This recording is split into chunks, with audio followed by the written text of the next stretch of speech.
యేసయ్యని చూడడానికి జ్ఞానులు వెళ్లారని తెలుసు. వారు ఎక్కడ నుండి వెళ్లారో తెలుసుకోవాలి అంటే మనం కొంచెం హిస్టరీలోకి వెళ్ళాలి. ఫస్ట్ ఆఫ్ ఆల్ ఆ రోజుల్లో జ్ఞాని అని ఎవరినంటారో తెలియాలి. ప్రొఫెసీస్ చెప్పేవారిని, కళల యొక్క భావాల్ని చెప్పేవారిని, స్టార్స్, ప్లానెట్స్ యొక్క మూవ్‌మెంట్స్‌ని కనుక్కునేవారిని, ఇంకా health, medicine, astro science, geo science ఇలా అన్ని విషయాల్లో ఫుల్ నాలెడ్జ్ ఉన్న వారిని జ్ఞాని అని అంటారు. బైబిల్ స్కాలర్స్ జ్ఞానులు ఎక్కడ నుండి వచ్చారో చెప్పడానికి వారు 2 థియరీస్ చెప్తారు. ఫస్ట్ థియరీ జ్ఞానులు అరేబియా, పర్షియా, బబులోను దేశాల నుండి వచ్చారని అంటారు. ఎందుకు అంటే వారు యేసు కొరకు తీసుకొచ్చిన బహుమానాలు బంగారము, సాంబ్రాణి అరేబియా, పర్షియా దేశాలలో ఆ రోజుల్లో విపరీతంగా దొరికేవి.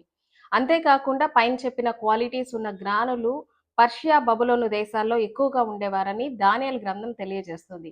వీటిల్ని బేస్ చేసుకొని ఫస్ట్ థియరీని బట్టి వాళ్ళు అరేబియా, పర్షియా, బబులోను దేశాల నుండి వచ్చారని అనేక మంది నమ్ముతారు. సెకండ్ థియరీ ముగ్గురు జ్ఞానులు 3 ఖండాలను రిప్రజెంట్ చేస్తున్నారని అంటారు.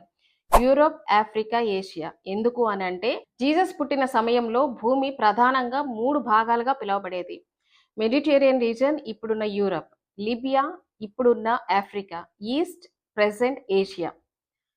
అంతేకాకుండా బైబిల్ చెబుతుంది యేసు ప్రభు ఒక్క జాతి కొరకు రాలేదు, ప్రపంచంలోని అందరి కొరకు ఆయన వచ్చాడని. అందుకనే చాలా మంది ఈ ముగ్గురు జ్ఞానులు రక్షకుడు పుట్టాడన్న సువార్తను అప్పుడున్న భూ ప్రాంతాలకు మోసుకెళ్లారని నమ్ముతారు. ముగ్గురు జ్ఞానులకు కొన్ని సెంచరీస్‌గా పేర్లు ఇవ్వబడ్డాయి. మెల్ఖోయర్, గాస్పర్, బెల్టజర్.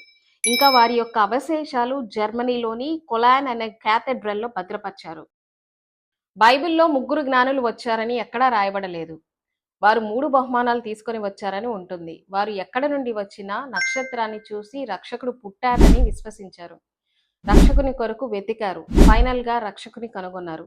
మరి మీరు మీ రక్షకుని కనుగొన్నారా? వారు ఎంతో విలువైన బహుమానాలు యేసు కొరకు సమర్పించారు. మరి మనము ఎలాంటి బహుమానాలను సమర్పించాలి?